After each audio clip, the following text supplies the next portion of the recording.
Okay, problem 8. Let's see. Let's make this into a fraction first and find that largest denominator. Here we go. Can I multiply something to 2x? It makes it 3x? No, it does work for the 1. The 1 always works. But coming back here, I would say multiply these together, but that would give us 6x squared.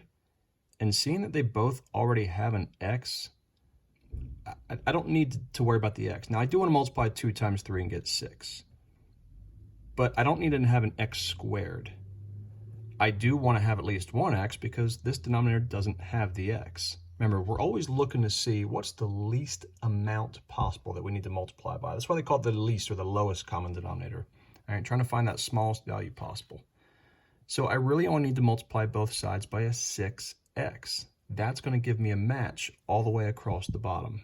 If I did a 6x squared, it would be common, but it wouldn't be the least common. It would be just too big. It'd be more than we need. Okay, so multiplying this side by a 6x, multiplying this side by a 6x. The x and the x, they match up. I could cancel the x's mentally and just distribute the 6. 6 times 3 is 18. And then we have over 2, because we only canceled the x's, not the 2. All right, minus, let's see, got an x here and an x there. I can mentally cancel those and just distribute the 6. All right, so 6 times 5 is 30 over the 3, because only the x canceled. And then on this side, nothing's going to cancel out. Nothing matches up, so I got to distribute the whole 6x. That's going to give me 12x, which will be over 1, but I don't need that.